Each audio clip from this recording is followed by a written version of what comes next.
una época en la cual tiene una gran importancia para Sagunto y es uno de los iconos, junto con la destrucción del 219 a.C., que siempre recordamos, aunque hay que recordar siempre que Sagunto es más que Romeo y que la destrucción del 219. Es toda una larga historia. Nuestro compañero Manolo Civera presentará la conferencia.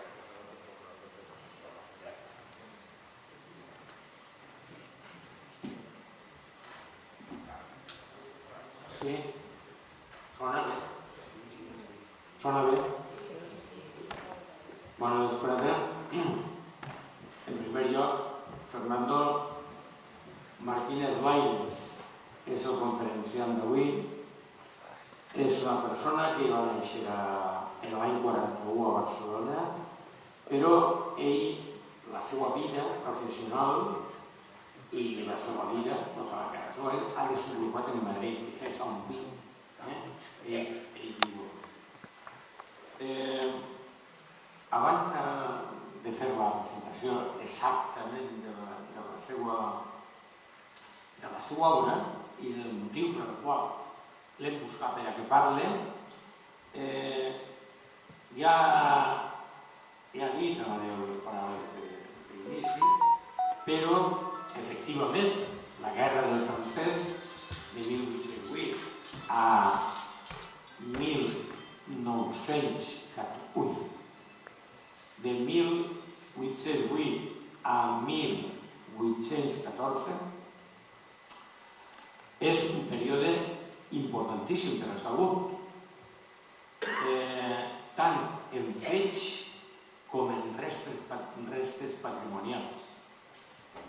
I, de fet, no és casual que en la conferència de la setmana passada parlarem d'una persona importantíssima per a Sagunt, com és Enrique Navarro Palos. D'una transcendència fonamental, no solament en el període, sinó abans i després de la seva intervenció per salvar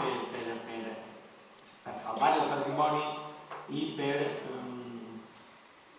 restituir Sagunt, restituir Sagunt d'una decadència molt gran.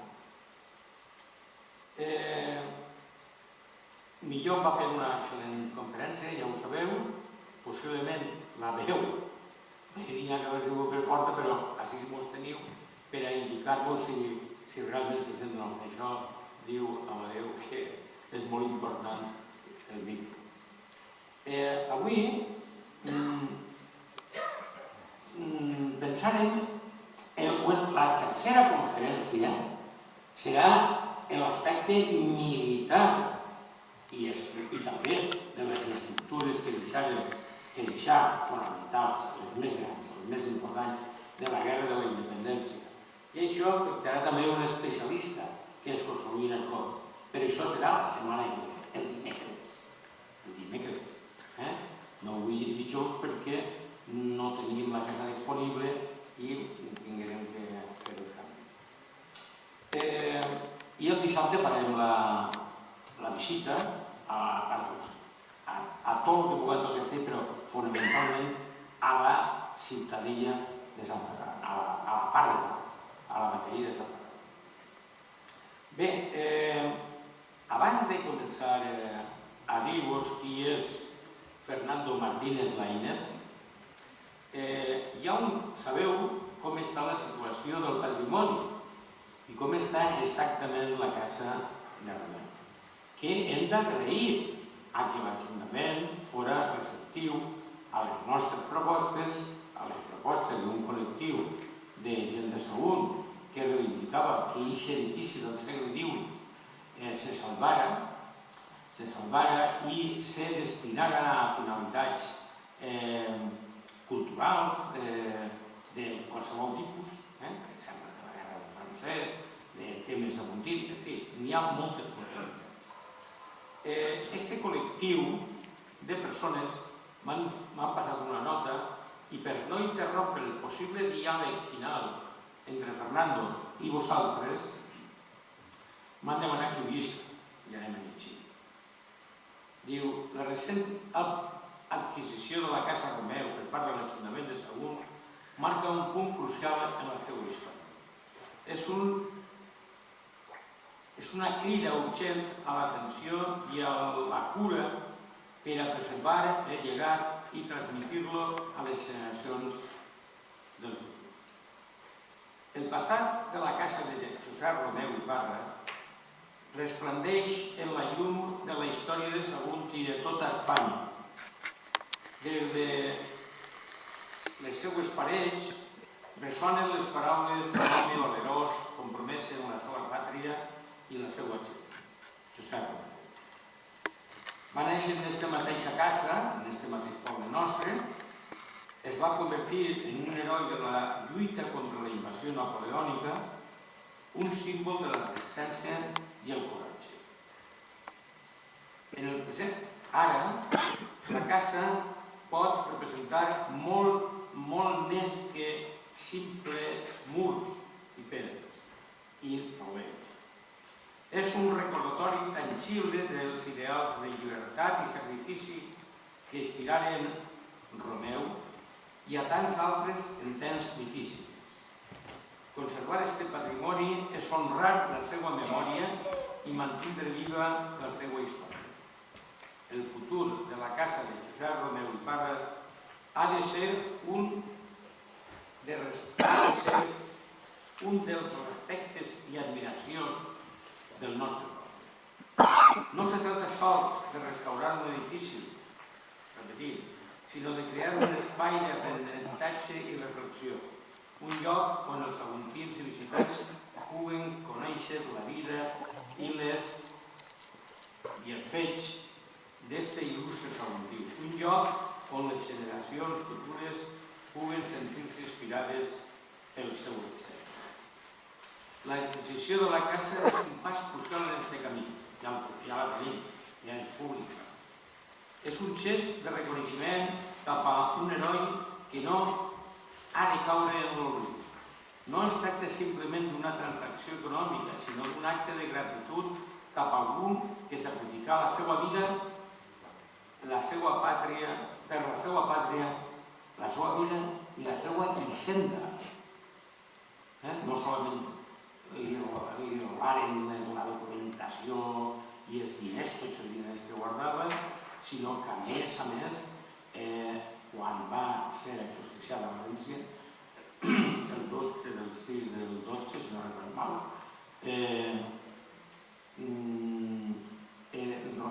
Romeu, la seva hisenda se va embargar, tot. I, de fet, la seva Bíblia i els 3 fills passaren moltes persones. Ja ho explicaràs. No es tracta simplement d'una transacció, sinó d'un acte de gratitud. Recordar en la casa de Josep Romeu i Parras a persones d'alta talla i gran nivell és un tribut just al seu llibre. És un recordatori que la història de Sagunt està plena de figures valentes i visionàries que mereixen ser recordades i celebrades. És fonamental que la casa de Romeu i Parras es convertisca en un espai d'educació i memòria. Els saguntins, especialment els joves, hem de conèixer la història de la ciutat, de la seva ciutat, de la de Romeu i la nostra, i les persones que l'han moldejat.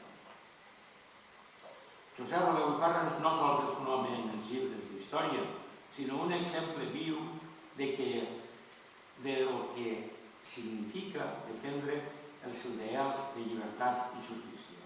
Un espanyol que davant de tot fou saguntí, fins a l'última rei. Procurem, doncs, honrar-li fins al final. Moltes gràcies per la visita.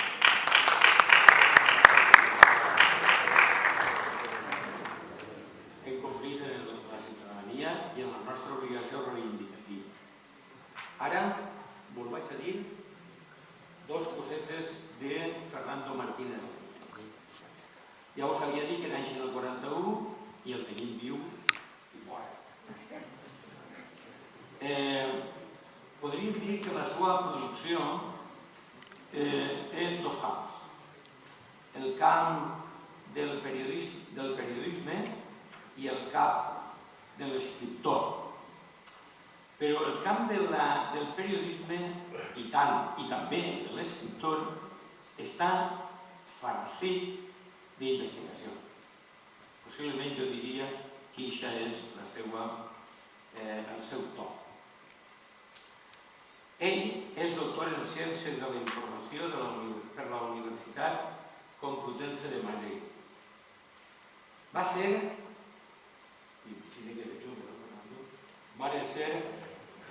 delegat de l'agència EFE en Cuba, Argentina, Unió Soviètica i corresponsal a Gran Bretanya, o sigui, en sí internacional. Director de programes de Ràdio Nacional d'Espanya i guionista de Televisió Espanyola. Expert en assumptes internacionals, especialment europeus i russos.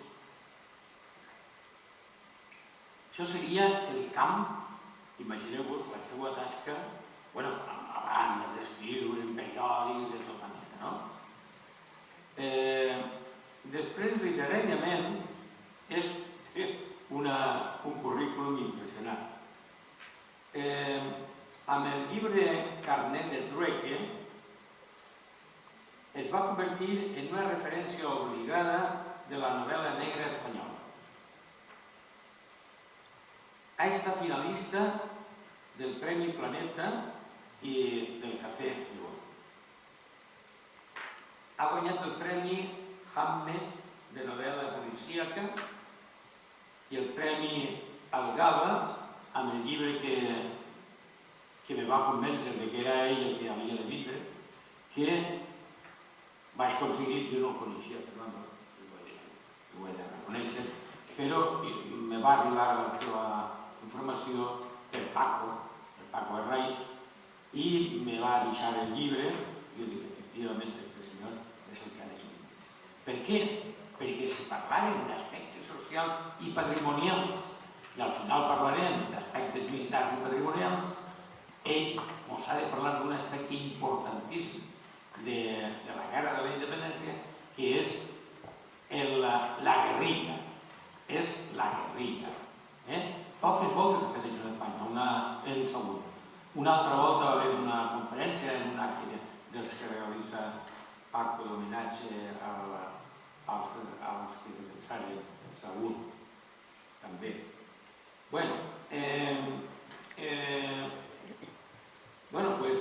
I un muntó de llibres, ha guanyat també el Premi dels Grans Viatgers i ha escrit llibres com, per exemple, Escritores espías, L'enigma de la Gioconda.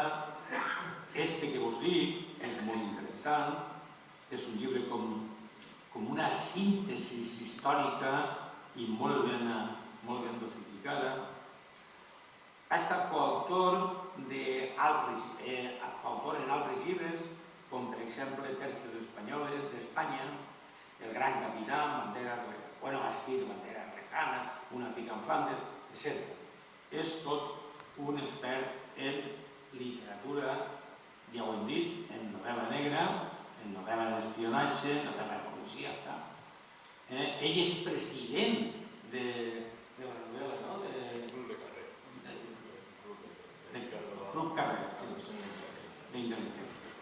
Bien, pues esta es la persona que consideramos que debía venir a hablarnos de esta faceta, de esta parte de la guerra de la independencia, que no era solamente una guerra diplomática, que también lo fue, sino, como él dice en el libro, era una guerra total. Tots estan contra tots. Els exèrcits, el poble, l'església, tot. Los guerrilleros. I quins eren els guerrilleros? Bueno, pues tot això és el que ens va explicar ara Fernando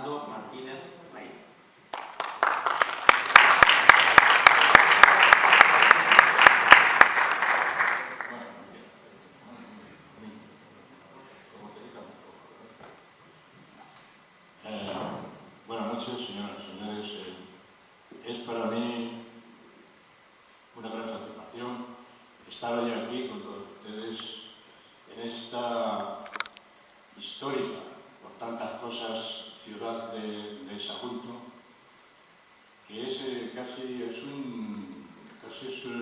más que una memoria histórica, es un monumento histórico en sí mismo, porque claro, Sagunto es una representación viva de eso que entendemos por historia de España. Ya desde tiempos, pues el tiempo de los cartagineses.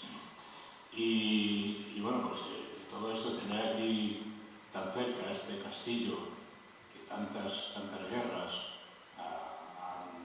donde se han desarrollado tantas guerras, donde tanta gente ilustre ha combatido de un lado y de otro, pues realmente es una emoción para mí.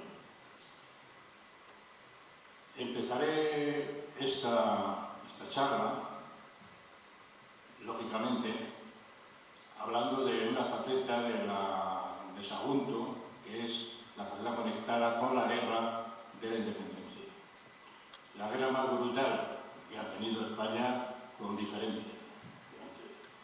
Una guerra que estuvo a punto de exterminarnos casi como nación y de la que todavía corean lo que pudiéramos llamar daños colaterales que todavía se atribuyen en gran parte a los restos o a las secuelas que dejó aquella contienda. Hay un segundito.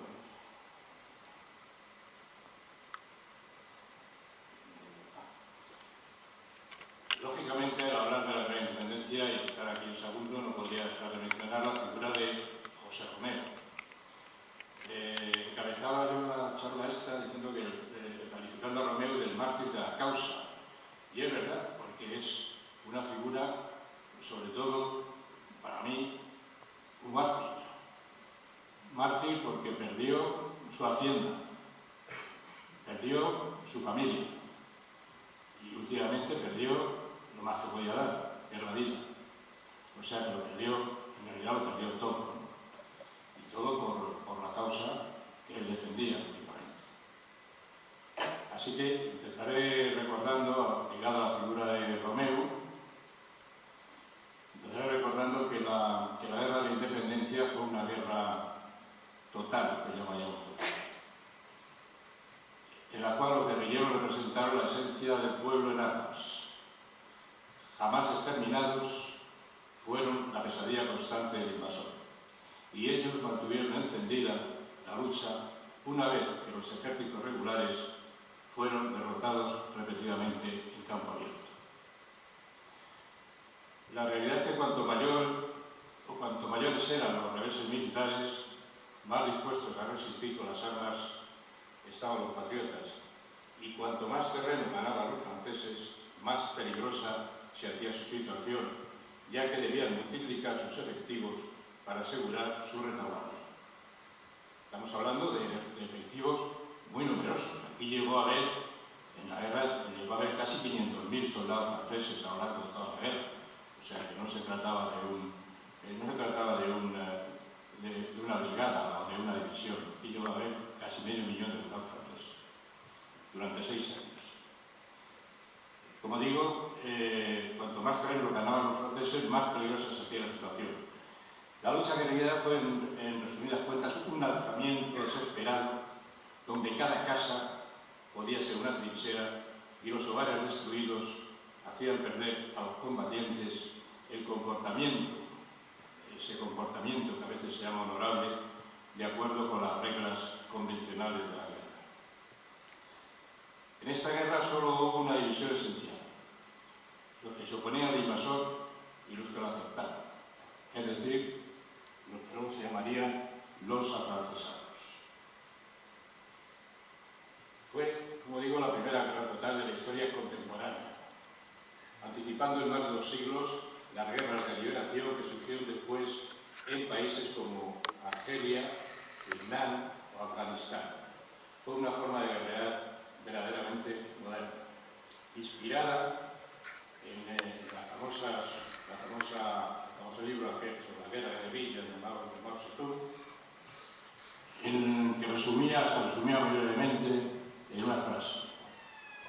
Si el enemigo ataca, nos retiramos.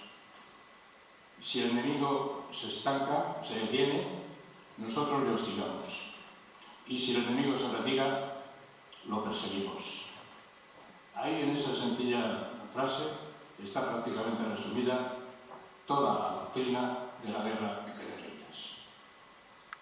Los ejércitos franceses, la realidad es que se retiraron de España tras haberla saqueado a fondo durante 6 años, dejándolos en herencia la carga explosiva de una profunda discordia ideológica que se tradujo en 3 guerras civiles en el siglo XIX, el cantonalismo y el remate destructivo del siniestro enfrentamiento de otra guerra civil mayor entre 1936 y 1939.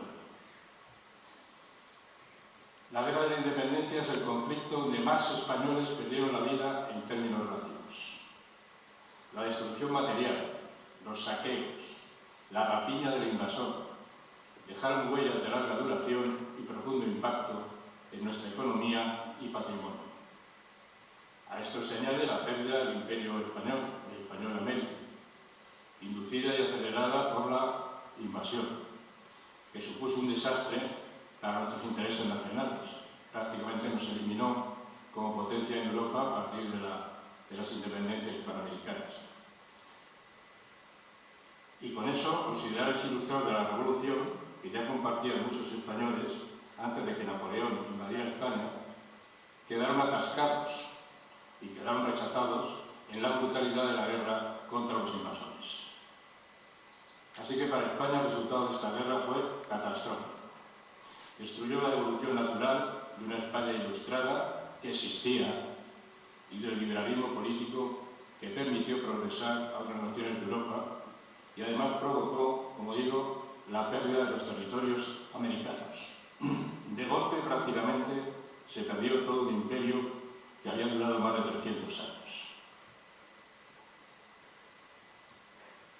Volvamos a Valencia, donde el anuncio de la insurrección del 2 de mayo de Madrid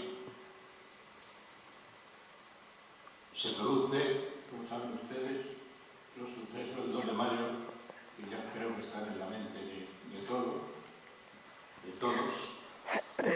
Y en Valencia estos sucesos tienen repercusión, en Madrid estos sucesos tienen repercusión en Valencia por una matanza de franceses que se lleva a cabo el 5 y 6 de junio de 1808 por una muchedumbre que fue dirigida primero por el franciscano de Monóvar, Juan Rico Vidal, y después por el clérigo Baltasar Calvo.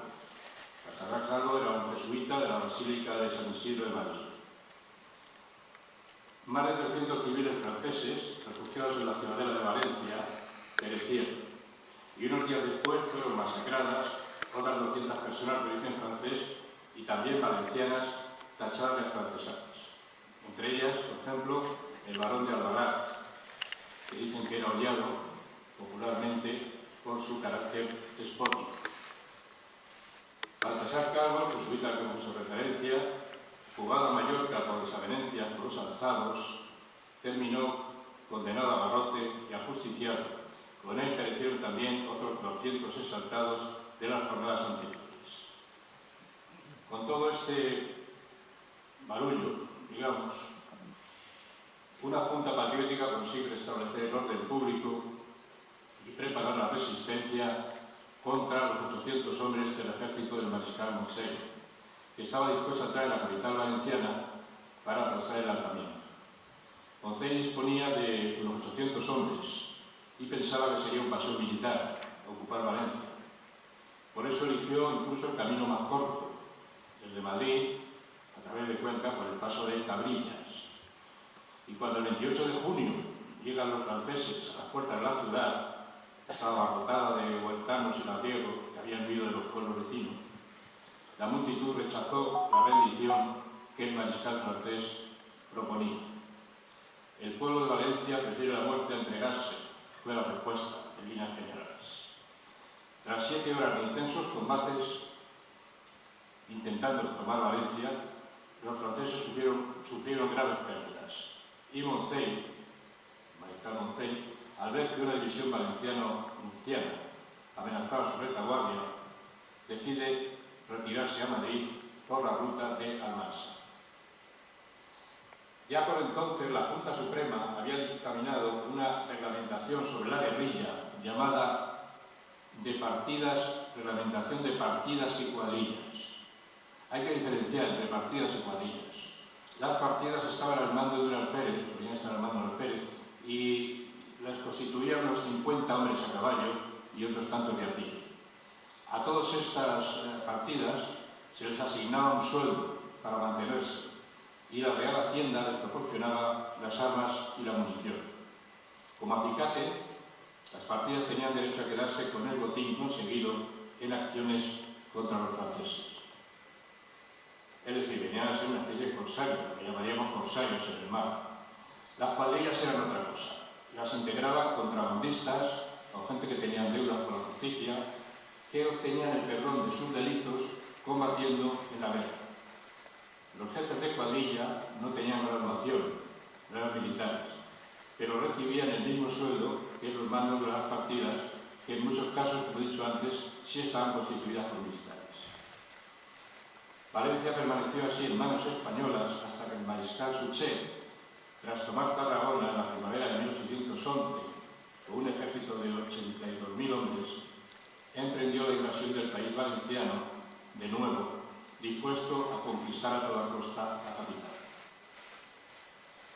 En esta ofensiva, el 15 de septiembre de 1811, Suchet sale de Tortosa y el 23 de septiembre cruza el río Mijares y se planta en Sagunta, que ocupa tras derrotar a un ejército español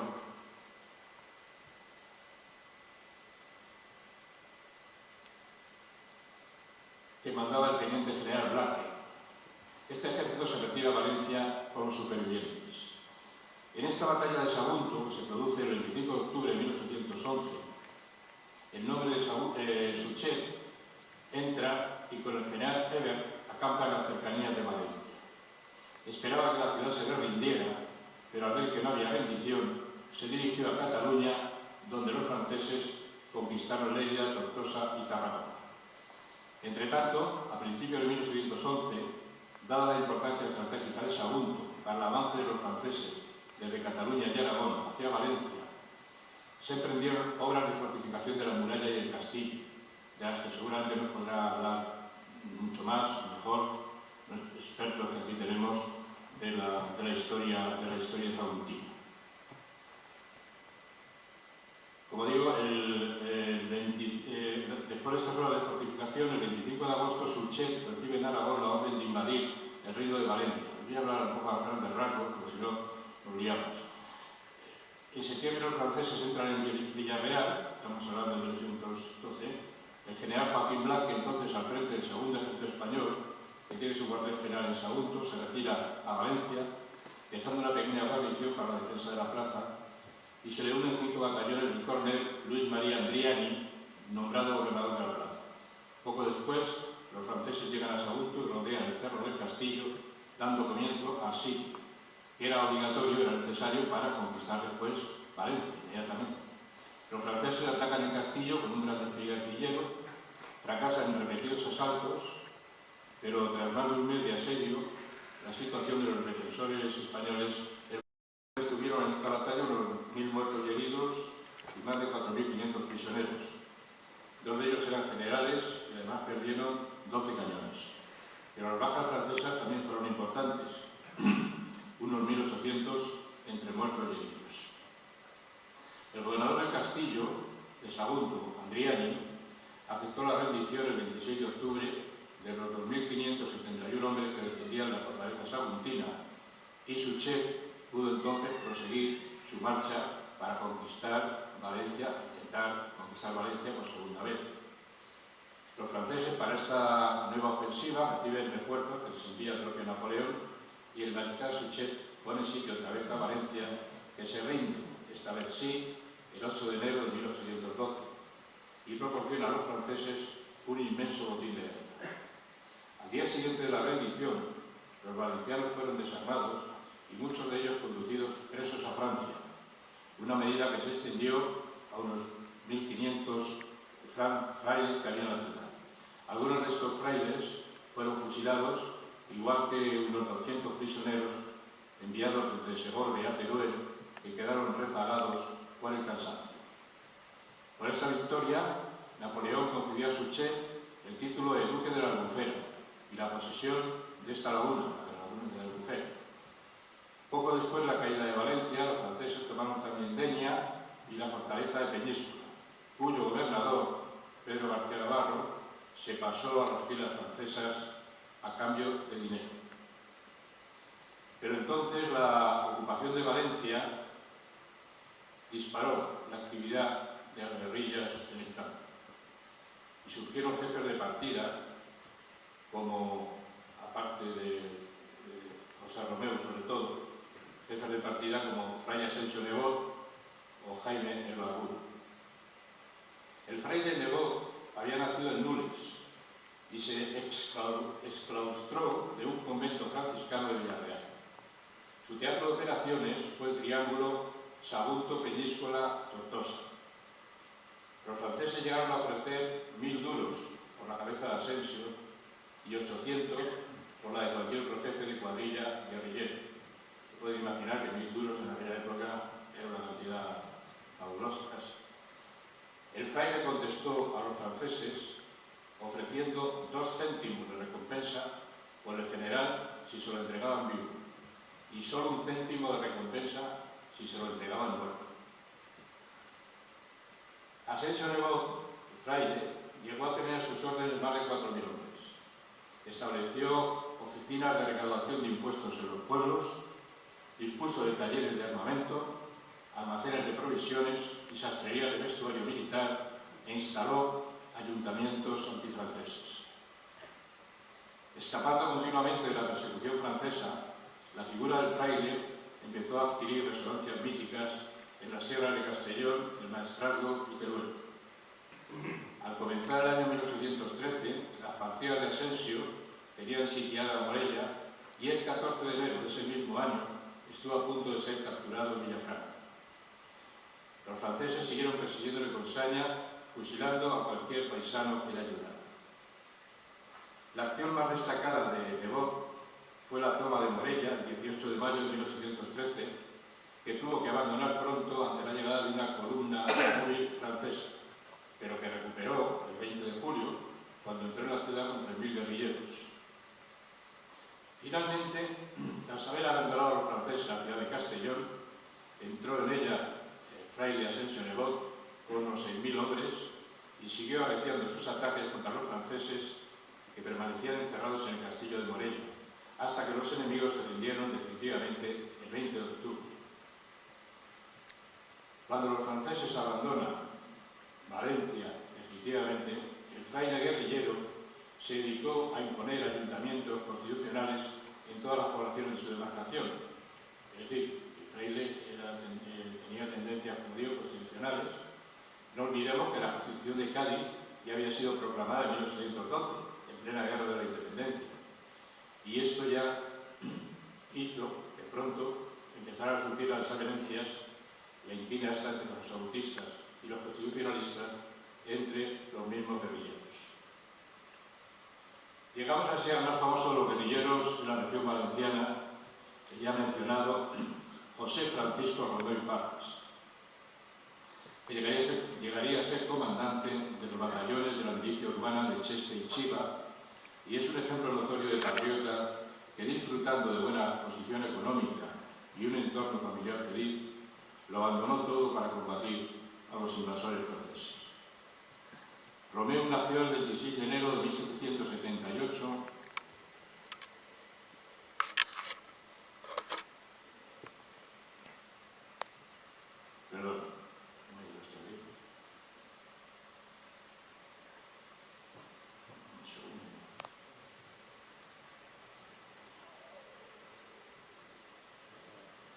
Romeu nació el 26 de enero de 1778.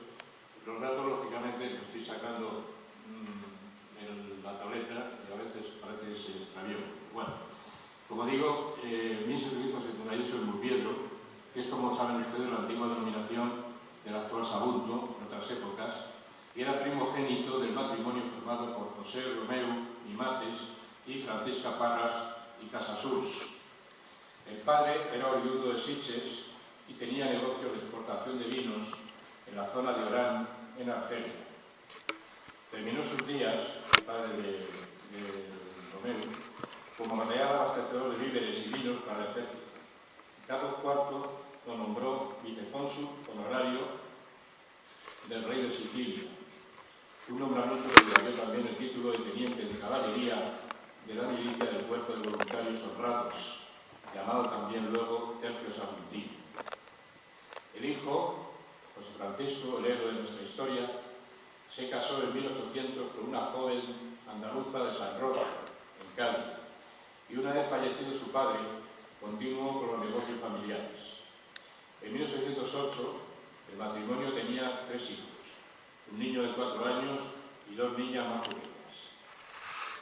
Al conocerse en Sagunto los sucesos del 2 de mayo en Madrid, nos retrotraemos ahora a lo que fue el 2 de mayo, como digo, cuando estallan los sucesos, la insurrección del 2 de mayo en Madrid y con la llegada de las tropas francesas a Valencia, la ciudad, como es lógico, la ciudad valenciana, se agotó y se constituyó una junta de notables para formar milicias. En esta actividad patriótica, pronto destacó Romeu, que fue nombrado comandante de las milicias de Murviel, aquí en Sagunto, un puesto en el que trabajó sin descanso, exhortando a los defensores de la causa española a sacrificarlo todo hasta vencer o morir. De la eficacia organizativa de Romeu da testimonio el que Sagunto fuese capaz de levantar 2.000 hombres en armas y enviar cuantiosos recursos y víveres a la Junta Valenciana, algo en lo que el propio Romeu no escatimó el dinero de su propio patrimonio. Uno de sus biógrafos, José Cuadrián, afirma que nadie lo igualaba en patriotismo, energía y dotes de mando, y lo consideraba el caudillo nato de los saguntinos.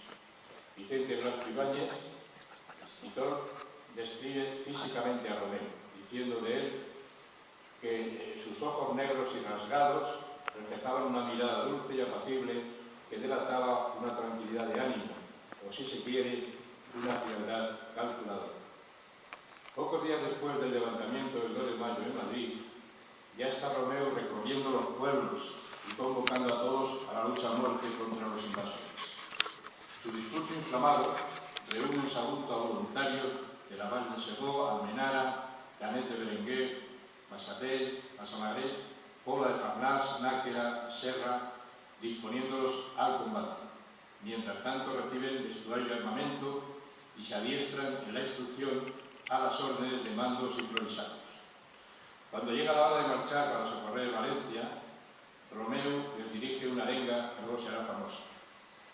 Volemos, hijos de Sagunto, dice, volvamos al campo del honor, juremos no doblar jamás la cerviz al yugo afrentoso de esos advenedizos engañadores que su color de amistad pretenden tiranizarnos. Vencer o morir sea el juramento irrevocable de la división saguntina. Los voluntarios de Romeu participan en la desgraciada defensa del puente Pajazo y los Altos de Cabrillas, y los franceses ocupan Buñol, que fue brutalmente saqueada. Replegados a Valencia, Romeu y sus voluntarios participaron en la defensa de la ciudad. Y la derrota resistencia, como hemos dicho antes, la arruinada resistencia de Valencia, claro, hizo que el ejército francés tuviera que retirarse el 29 de junio con más pena que gloria hacia Almansa. Tras la retirada francesa, Romeu regresó a Sagunto y después de unos meses dedicado a reorganizar las milicias, atender a sus abandonados negocios y desempeñar misiones secretas de las que apenas tenemos noticia, se dirigió a Madrid cuando la capital española estaba a punto de caer en manos del ejército de Napoleón, que la conquistó en los primeros días de diciembre de 1808. En este viaje a Madrid, con el pretexto de tener que resolver ciertos asuntos oficiales, Romeu lo hizo en compañía de su amigo Luis Peñaranda, con la intención de tomar parte en la defensa de la capital contra el ejército de Napoleón. Aunque la amistad de Romeu y Peñaranda databa solo de algunos meses, sabemos que era una amistad nacida al calor de los peligros y resultó una amistad leal y duradera hasta la muerte. Pero es un personaje del que se sabe poco, por lo menos sé poco. este amigo de Luis Peñaranda, que tanta importancia tuvo de joven en la vida de Romeu. Cuando Madrid capituló, el guerrillero saguntino decidió regresar a Sagunto.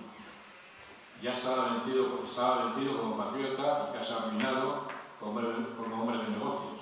Y ya para más Imbri, en la posada donde residía, le robaron su equipaje, en el que además de documentos importantes relativos a su patrimonio, guardaba una considerable suma en efectivo. Para más desgracia, en el camino de regreso a Valencia, al atravesar un campo, un destacamento francés le disparó y lo hirió en un brazo, por lo que tuvo que volver a Madrid, y allí se restableció en la casa de su gran amigo Peñaranda. Pocos días después, ya curado, cruzó las líneas enemigas y se reintegró a su hogar en diciembre de 1808. Romeu permaneció en Sagunto unos meses tratando de recomponer sus maltrechos negocios, aunque su mente estaba mucho más volcada en la actividad contra los franceses que en los números y la contabilidad. En diciembre de 1809, el Ayuntamiento de Sagunto le nombra capitán de granaderos de la milicia urbana, agregado a las operaciones de la división del general Roca en el Maestrazgo, con la misión de hostigar la comunicación de los ejércitos franceses entre Aragón y Valencia. Su primer combate en esta misión tuvo lugar en Alventosa, Teruel, cerca de Mora de Rodielos, y luego participó en otros combates en Escaleruelas, Aliaga, Morella y El Puig. En el transcurso de esta campaña, Romeu recibe la noticia de que su esposa María se encuentra gravemente enferma, y aunque afligido, el guerrillero se negó a abandonar su puesto para ir a verla. Su propia mujer relató el episodio con estas palabras: me hallaba yo a las puertas de la muerte cuando se le avisó a Romeu y éste contestó con su inflexible entusiasmo que se cuidase con esmero a su querida esposa, pero que no contaran con su persona mientras peligrase la patria. Cuando parecía inminente la llegada de las tropas francesas del general Suchet a Sagunto, María se trasladó a Valencia con sus hijos pequeños a principios de marzo de 1810. Sabedores los franceses de que Romeu era de esta ciudad, desvalijaron su domicilio y se apoderaron de 92.000 reales que tenía escondidos, lo cual, unido al robo sufrido en Madrid, supuso la ruina económica familiar.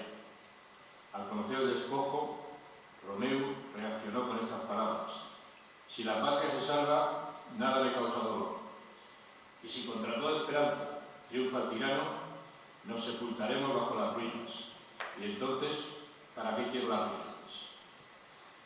Posteriormente,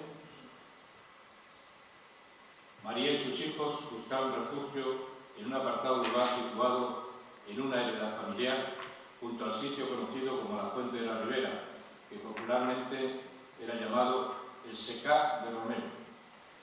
Mientras tanto, en Valencia, amenazada la ciudad por Suchet, Romeu fue designado comandante de las dos brigadas,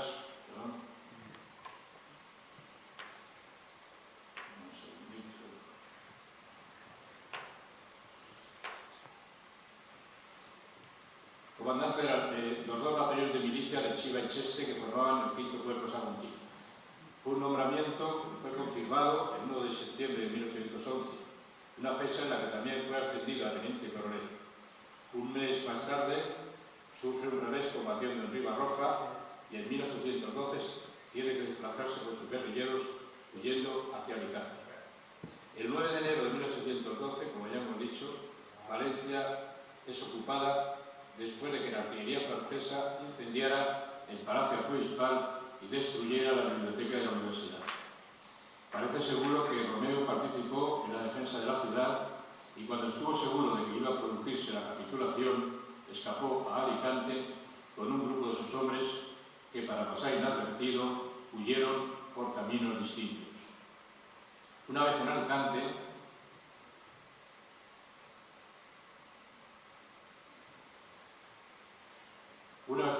Romeu se opuso a las órdenes del que en esos momentos era el capitán general de Valencia, Luis Alejandro Bascú. La Junta Patriótica Alicantina encargó la misión de organizar el levantamiento popular y recorrer el territorio para reunir voluntarios contra el enemigo, que había intentado sin éxito ocupar la ciudad de Alicante. Alicante fue una de las poquísimas ciudades españolas que no fue ocupada durante la Guerra de Independencia. Romeu reclutó hombres en Caudete, Fuente de la Fuente de la Higuera, Placentaina, Bocairente y otros lugares de la zona. Los enfrentamientos con los franceses se suceden y en Onteniente el guerrillero saguntino reúne fuerzas con otros grupos armados. Mientras tanto, su esposa y sus hijos andan escondidos entre montañas y por la cabeza del guerrillero los franceses aumentan la recompensa. Llegaron a ofrecer 20.000 reales, una auténtica fortuna entonces. Hay que resaltar la decidida y heroica conducta de María, la esposa del guerrillero, que en esos dramáticos momentos vivía en continuo sobresalto en los bosques y barrancos del Valle de Cofrentes, llevando consigo a sus 3 hijos, sufriendo 1000 tribulaciones y durmiendo con frecuencia al raso, siempre huyendo de las patrullas francesas y los posibles espías. Después de atravesar las montañas de Elche, al entrar en Novelda, los guerrilleros de Romeu chocaron con una columna francesa que intentó cortarles el paso. Una vez rechazado el enemigo, los guerrilleros irrumpen victoriosos en Novelda y en el Valle de Albaida. Romeu se entrevistó con Vicente Cortés, que en ese tiempo era un jefe guerrillero del teniente, y ambos decidieron unir sus fuerzas. Entre las dos partidas sumaban unos 800 hombres que se enfrentaron a las fuerzas napoleónicas entre Sijona y Muchamiel. Cortés y Romeu extendieron el grito de rebelión por todos los pueblos de esa comarca alicantina y organizaron partidas con otros grupos guerrilleros. Todos ellos mantuvieron en jaque constante a una brigada de caballería francesa que mandaba el general Arispe en las cercanías de Ibi y Novelda. Una vez organizada la resistencia en el Valle de Albaida, Romeu se lanzó a combatir en las montañas de Placentaina, Alcoy, Petrel y Viarén. Ante la extensión de la sublevación, los franceses, alarmados, envían en persecución del guerrillero saguntino a un gran número de tropas que fracasan en su empeño de capturarle vivo o muerto. En los campos de Alatoz, en los límites de las provincias de Albacete y Cuenca, en unos cerros entre la sierra de Chinchilla y el río Júcar, en un lugar inexpugnable, Romeu situó su nuevo campamento para destruir a sus hombres. Desde ese lugar impulsó nuevos planes de combate con el objetivo principal de reunir a los combatientes dispersos, ya fueran del ejército o de las milicias. A estos reunidos, Romeu los dividía en pequeñas secciones que actuaban a modo de partidas con el propósito de ir encuadrando a todas estas guerrillas y terminar formando con ellas una división regular. Como los franceses no consiguen reducir al guerrillero saguntino con las armas, recurrieron a la traición. Suchet, ya ascendido a mariscal, como hemos dicho, después de tomar Valencia, envía un parlamentario a Alatoz con un mensaje firmado por el comandante mayor de Valencia. El jefe francés pide a Romeu que deje las armas y le dice que la mayor parte de la nobleza española se ha unido a los intereses de Francia. El mariscal francés le ofrecía su protección si abandonaba las armas y regresaba pacíficamente a su hogar. Pero a esta oferta el guerrillero contestó en abril de 1812: «Jamás daré oídos a palabras de los enemigos de mi patria. Muy mucho me complacerá el comandante militar de Valencia si se abstiene de enviarme tan inútiles mensajes». No fue este el único ofrecimiento apaciguador que le envió el enemigo. Suchet lo intentó otra vez, por medio del general Mazzucchelli, que le insistió en que abandonase la resistencia, donde hallaría asilo y recompensa en el bando francés. También en este caso, la respuesta de Romeu fue contundente: «Mientras haya un palmo de terreno libre en España, lo defenderé como patriota, y la suerte de mi patria habrá de ser la suya». Pero las secretas maniobras francesas para acabar con el líder de Sagunto terminaron surtiendo efecto, porque inesperadamente capitán general Bassecour le pide que envíe a todos los oficiales, sargentos, cabos y soldados dispersos que están a sus órdenes para que se integren en las fuerzas del ejército en Murcia. Muy a su pesar, Romeu se vio obligado así a ceder a sus mejores hombres, a sabiendas de que con el reducido número que le quedaba no podía resistir un ataque francés. Ahí viene otra vez la disparidad que suele existir en la lucha guerrillera cuando los ejércitos regulares pues, van ganando terreno y, lógicamente, piden a la guerrilla que se integren en la lucha regular. Entonces, en este caso, es el capitán general Bassecour el que le pide a Romeu y esos guerrilleros que él ha formado en esas montañas, esa dura lucha de las montañas, ya una vez formado, se le envíe al ejército regular, Bassecour. Para fusionar la falta de hombres y efectivos, Romeu se embarca en un último esfuerzo, se dedica a traer nuevos patriotas a la guerrilla. Escribe a los ayuntamientos y curas párrocos para que recluten voluntarios en sus respectivas vecindades que acudan a tomar las armas y, para compensar la merma de tropas, el poder saguntino pide a los pueblos nuevas incorporaciones a la lucha. Al final, desesperados por obstinar la resistencia de Romeu, los franceses le vengaron asesinando al jefe de partida, Isidro Garcerá, que fue apresado en el cerro de la Muela de Oro de Cofrentes, y al también cabecilla guerrillero Vicente Bonmatí, de Petrel, que fue llevado a su pueblo maniatado y empujado por las bayonetas. El 27 de abril de ese año murió también el guerrillero Vicente Cortés, que operaba contra los franceses desde el valle de Benigani, donde tenía su refugio. La muerte le llegó en una acción que se entabló en el desfiladero de Arzaneta contra una columna francesa. Romeu reorganiza sus partidas y vuelve a vencer a los franceses en un importante choque ocurrido el 30 de mayo de 1812. La actividad del jefe guerrillero saguntino fue asombrosa en la zona de Alicante y el eco de sus hazañas se conserva en las comarcas de Novelda, Tordete, Ibi, Cocentaina y Fuente de la Higuera. Pero la traición acecha y su chef está cada vez más decidido a dar caza al invencible guerrillero, convencido de que una vez muerto o apresado el resto de las partidas quedarían descabezadas y los franceses podrían moverse libremente por un territorio en el que eran hostigados sin tregua. Según el escritor Blas Ibáñez, el traidor que delató a Romeu fue un sujeto conocido por el mote de Recelos, deseoso de ganarse la recompensa que los franceses le habían prometido. El delator siguió a Romeu en su partida hasta un lugar llamado Sot de Chera, y cuando confirmó que los guerrilleros pernoctarían en ese lugar, dio rápido aviso al comandante que mandaba un escuadrón de coraceros en los alrededores. Aprovechando la oscuridad de la noche, varias columnas francesas se aproximaron al lugar donde los guerrilleros dormían confiados. Lo capturaron por los 40 hombres de su partida que le quedaban. Romeu no tuvo tiempo ni de empuñar la espada y vender cara a su vida, y algunos de sus compañeros pudieron escapar, aunque la mayoría fueron ejecutados de forma sumaria. Era el 6 de junio de 1812, y ese mismo día por la tarde, el jefe guerrillero es llevado a Lilla. Conducido luego a la ciudadela de Valencia, el prisionero se mantuvo digno ante las propuestas que le hizo su chef para pasarse al bando francés.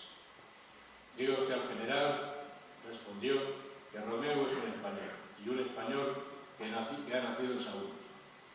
Tanto el oidor de la Real Audiencia, Manuel Morales, como el fiscal intentaron mediar para que Romeu fuese tratado como un prisionero de guerra y no como un bandido, que era a lo que estaban condenados o sentenciados los guerrilleros que eran capturados. Al tiempo, le pedían que jurase acatamiento a José Bonaparte, ya que si no lo hacía moriría afrentosamente en el patíbulo. Una muerte indigna, un insulto, puesto que morir en la horca o morir en el patíbulo, en aquella época era propio, digamos, de gente facinerosa, gente vil o gente, digamos, criminales. Pero Romeu no se doblegó y fue juzgado por un consejo militar. El guerrillero se defendió con gallardía y pidió, insistió en que se le tratara como prisionero de guerra. Su firme decisión hizo montar en cólera a Mariscal Suchet, Romeu morirá ahorcado dentro de 12 horas y sus bienes serán confiscados, fue la respuesta del mariscal francés.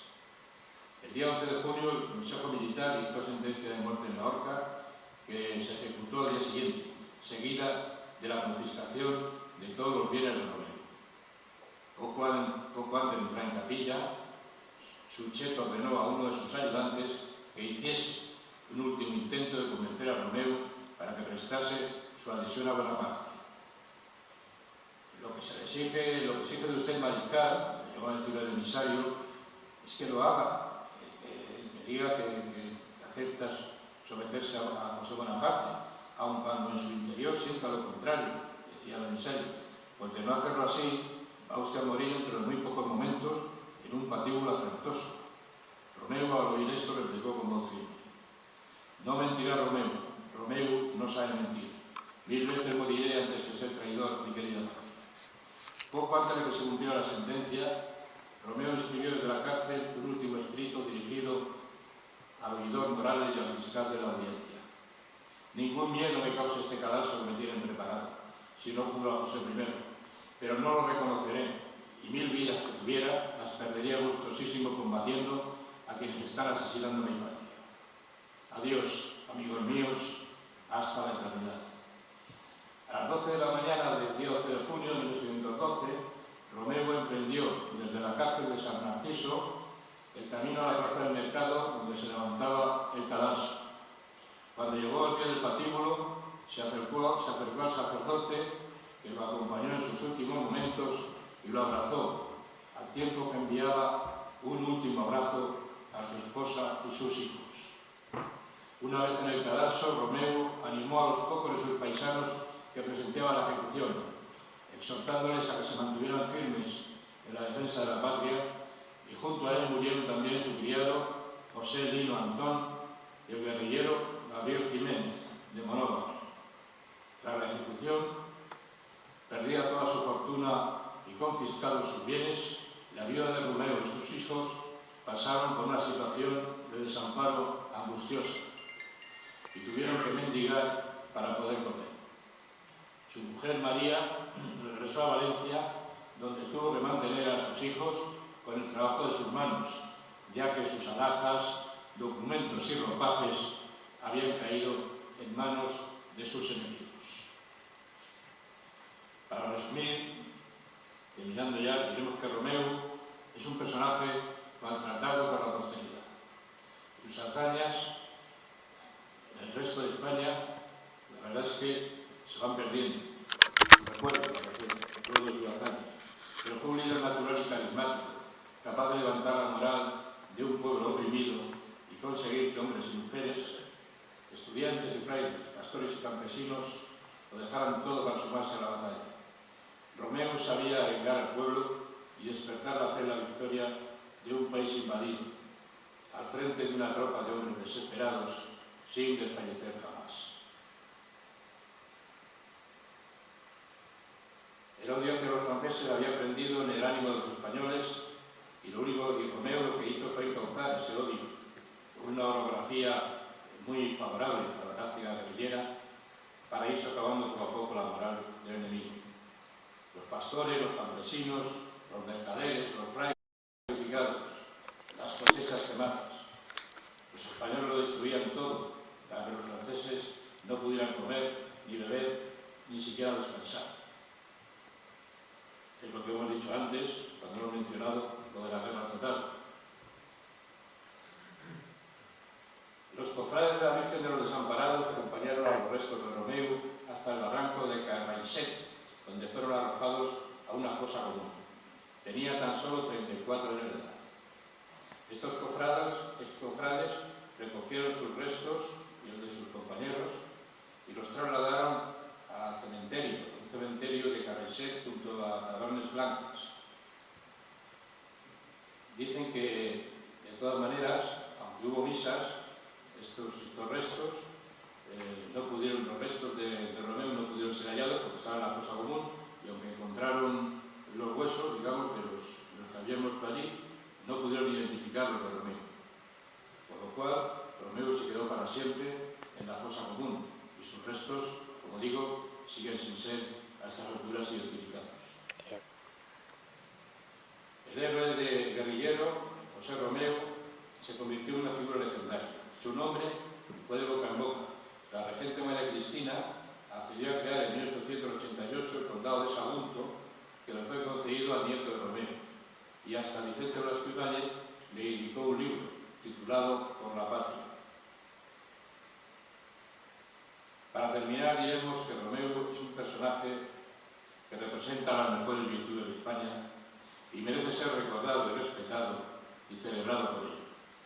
A tal sentimiento me uno y por eso ha sido para mí un honor compartir con todos ustedes ahora este recuerdo a tan ilustre patriota saguntino. Muchas gracias.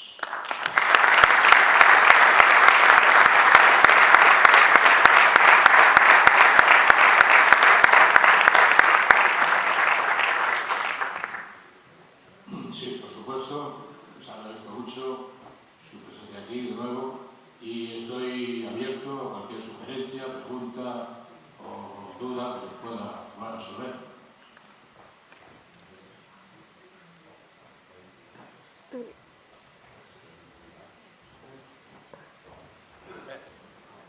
No hace falta que sean preguntas, cualquier comentario que quieran hacer al respecto sobre la figura de Romeu también será bienvenido y podemos ¿Cómo es posible que están mirando las fosas comunes de la guerra y todo, y a un ser, una persona que ya no es que ha sido por Valencia, sino que por su patria, España, no han intentado buscarle los restos? No están allí Están en la fosa común.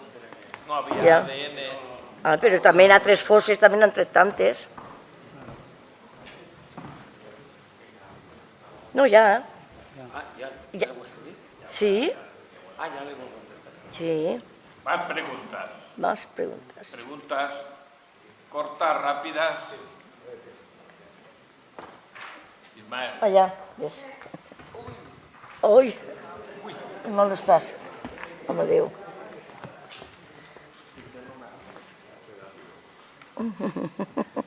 ¿Piensas que